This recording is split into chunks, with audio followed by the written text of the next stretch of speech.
Right, let's start a new game. So we go to new game and we choose our unit. I'm going to go with the iconic 3-2 battalion and I'm going to go start.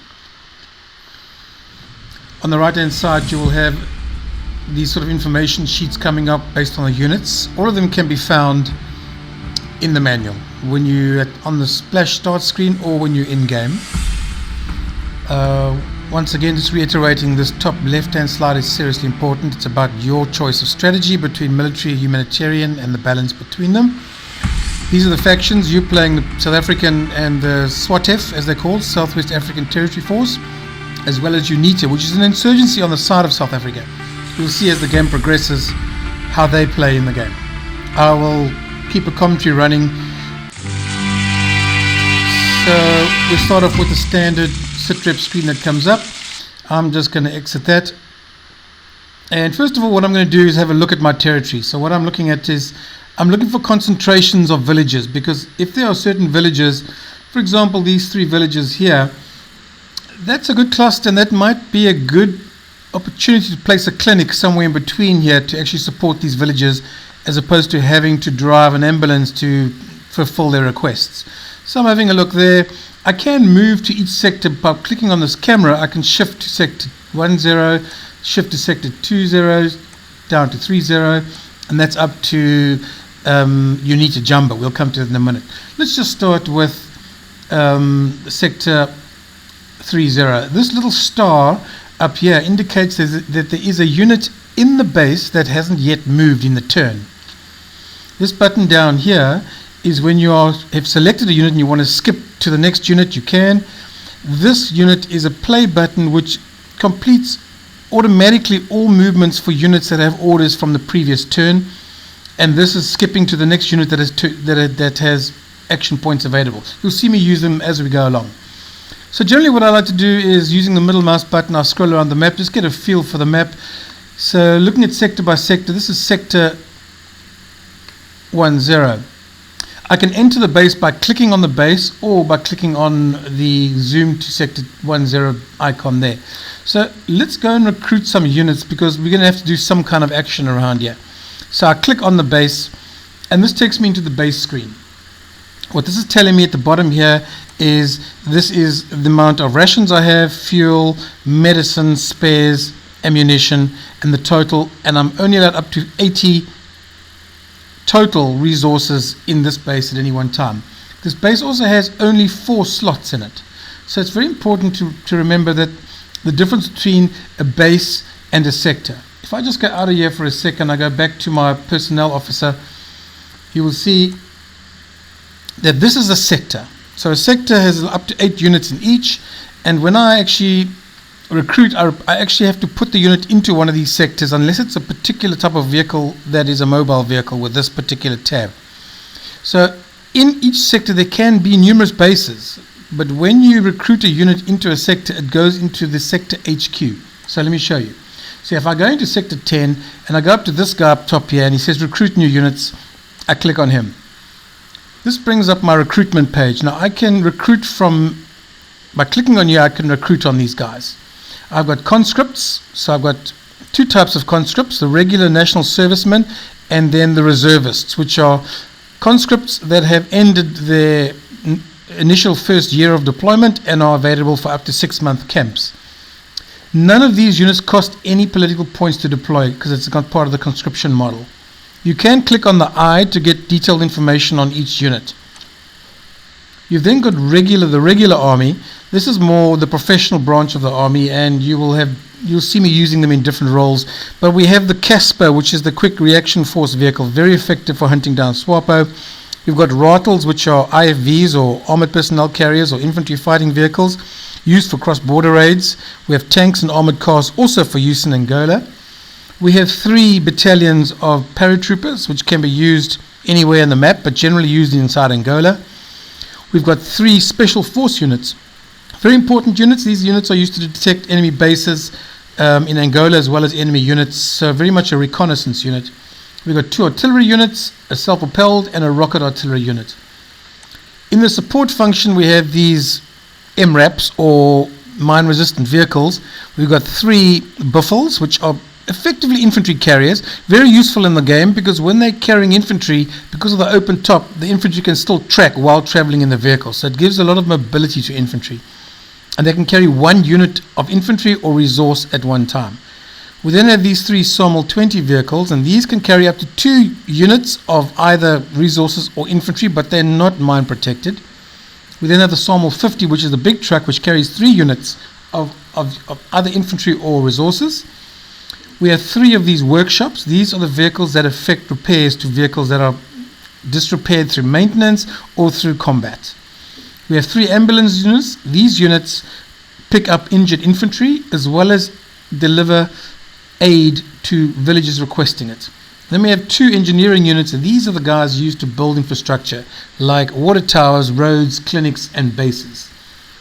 And then lastly, we have SWATF, which is the Southwest African Territory Force. We call them SWATF, and what these guys are doing is this is the National Army of Namibia that we're actually building.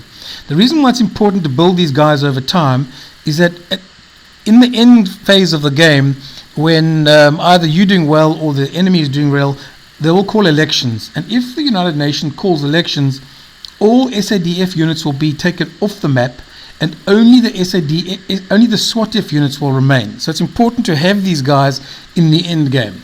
You will get UN forces when the United Nations UNTAG comes in, but you can supplement them with these forces. If you don't have these forces, you're going to have a problem at the end of the game. So keep an eye on these, and you need to train them. And you will see these have a train button over here, which means you have to train them, which takes 4 turns and costs that amount of money before you can deploy them. So let's start again, and let's have a look at sector 10. I'm going to recruit some infantry. I'm going to recruit a armored vehicle to carry them with. I'm going to also take an engineering unit, very useful in the beginning of the game, so you can start things like road building and clinics. So I'm putting them in there. If I now exit, you will see these 3 units are now inside the base. Here's my infantry unit, here's my engineer unit, and here is my transport unit, or my MRAP. If you look closely at this infantry over here, for example, it shows you the infantry, the name of the infantry. This is the health of the infantry. And if the infantry is injured, you can click on this button here to heal him, but you've got to have an ambulance in the base. This is the number of rations the infantry has. There's 6 turns he can operate. For every turn outside the base, he's going to lose 1 ration. So effectively, this unit can operate for 6 turns outside the base without independently. Thereafter, they need to be resupplied or come back to base. This is the calendar of the 12 turns this conscript will be deployed for. At the end of 12 turns, this will turn red, and you'll have to take him and repatriate him back to South Africa. You repatriate them by clicking on the repatriation button when he's inside a base. Vehicles are pretty similar, but the only difference is that they, instead of having health, they have a repair status, and they have fuel. You can click on these to increase the fuel and increase the repair status, but obviously these are currently full. Vehicles that have the ability to transport units or resources will have this little cargo display on this side. And if you, for example, want to load fuel onto this vehicle, you click the fuel button, and you'll see the fuel here starts to load for up to 4 units per bay. If you want to empty it, you just click on it. If you want to load infantry onto this vehicle, you click the infantry symbol, and here it automatically loads this infantry because it's the only infantry in the base. Otherwise, you'd get a drop down and you could select which one to load. This button that's currently grayed out is the deploy button. This button will deploy the vehicle from the base into the field. It's currently grayed out and not used because the vehicle has no action points, because it's just been deployed. It needs to have action points available before it can actually be deployed. That button will turn red, you'll see next turn. So that's effectively all we can do in base 2. We can now move out and we can go have a look at sector 20. So we look at this base and we do something similar here. We recruit some infantry. We can let's do a SOML 20 truck and an engineer. And you'll see here the same vehicles appear in the base. Right, perfect. Now we can also go between the bases here. That's the first base, second base. If we go to the base in sector 30, you see there are 6 slots here. This is the big base. This is the one down south of the country. Let me show you. It's sitting down here at the bottom of the map. This is where whenever you deploy a helicopter into the field, it'll first be deployed into the Section 30 base, Sector 30. Already there is you start the game with one vehicle already in the space, and that's the South African Kufut Battalion, and you'll see this deployment button is red, meaning this vehicle can be deployed. So let's deploy this vehicle. Now this is an important vehicle because this is a vehicle that can track enemy. We are looking for enemy tracks and enemy inside Southwest Africa. Very effective. So if I click the deploy, you will see the vehicle comes up, and now I can move him. Here's my arrow. This gold is the border he can use. You can see on the road he can move further. I want to move him up towards that base, so I click over there, and then you'll see he starts to move. Once I've selected the vehicle, you'll notice certain actions can appear on this side as well. And you just have to scroll over, and you'll get the tooltips. That's just to return to your sector base. That's just to drop smoke, which basically drops a marker on the area for you to remember. That's his fuel.